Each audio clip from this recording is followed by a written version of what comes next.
வணக்கம். சங்கிகளின் ஆதரவாளன் கதிரேசன். இந்த 2 நாளாக பார்த்திங்கன்னா, இந்த திராவிட இயக்கத்தை சேர்ந்த கும்பலும் கொத்தடிமை கும்பலும் திமுகவுடைய சொம்பு அண்டா திமுக பக்தால் பத்திரிகையாளர் வந்து பார்த்திங்கன்னா 2 நாளாக பயங்கரமாக ஒரு பூவல் ஊளை சவுண்ட் அதிகமாக இருக்குது தமிழ்நாட்டில். என்ன பிரச்சனை அப்படின்னு கேட்டிங்கன்னா,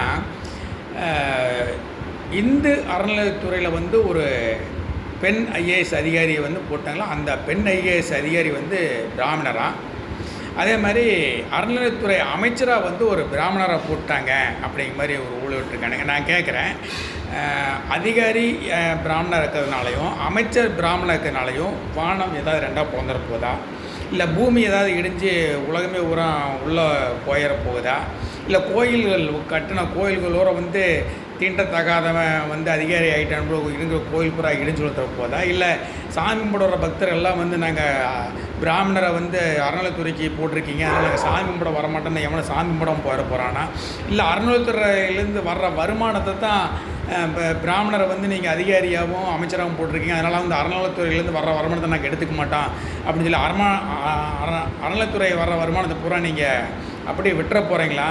எனக்கு ஒன்று இல்லை, எங்களுக்கு ஒன்று புரிய மாட்டேங்குது.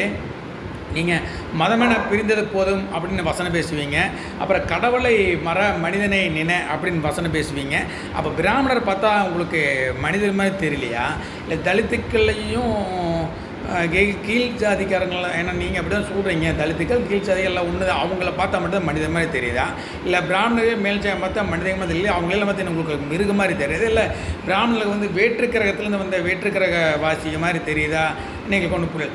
இல்லை நீங்கள் வந்து உண்மையாகவே அறிவோடு தான் பேசுகிறீங்களா, இல்லை உங்களுக்கெல்லாம் அறிவு இருக்குதா, இல்லை மூலகையில் கம்மியாச்சு, இல்லை மரகரை ஏதாவது கலந்துருச்சா, இல்லை பிறந்ததுலேருந்து நீங்கள் இப்படித்தானா, இல்லை உங்களுக்கெல்லாம் மூல வளர்ச்சி கம்மியா அப்படின்னு எங்களுக்கு தெரியல. மனிதர்கள், அதாவது நீங்கள் சொல்கிறீங்க கடவுளை மனிதனே நின்று சொல்கிறீங்க, அப்போ பிராமணர்கள் மனிதர்கள் தானே. என் மனிதன் வந்து இப்போ கோயில் அவரும் மனிதர் தான், அதாவது தலித்துக்கள் இருந்தாலும் மனிதர் தான், பிராமணர்கள் மனிதர் தான்.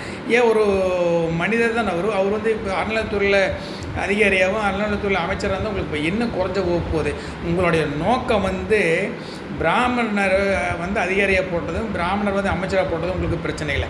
தமிழ்நாட்டில் வந்து ஏதாவது ஒரு பிரச்சனையை உண்டு பண்ணணும், இந்துக்களை ஒன்று சேர விடாமல் ஜாதி ரீதியை பிளவுபடுத்தி, அதாவது வந்து இந்துக்களை ஜாதி ரீதி இந்துக்களை பிளவுபடுத்தணும், இந்துக்களை வந்து எந்த காலத்துலேயும் ஒன்று சேர விடக்கூடாது. கிறிஸ்தவ முஸ்லீம்கள் எப்படி ஒற்றுமையாக இருக்காங்களோ அது மாதிரி வந்து இந்துக்கள் ஒற்றுமையாக இருந்துடக்கூடாது.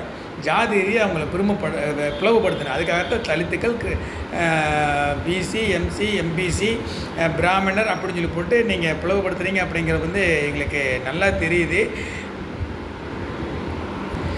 அதுக்கு தான் நீங்கள் இந்த மெண்டல் மாதிரி பேசிகிட்டு இருக்கீங்க அப்படிங்கிறது. ஆனால் தமிழக மக்கள் உங்களை எப்படி விமர்சிக்காங்க, நீங்கள் பிறந்ததுலேருந்தே வந்து இந்த தீகா குரூப்புமே திராவிட கொத்தடிமை குரூப்புமே இந்த திமுக சொம்படிக்கிற குரூப்பு அண்டா குரூப்பு திமுக பக்தால் பத்திரிகை குரூப்பு எல்லாத்துக்கே வந்து பிறந்ததுலேருந்து மூல வளர்ச்சி கம்மி அப்படின்னு சொல்லி போட்டு தமிழக மக்கள் பேசிக்கிறாங்க.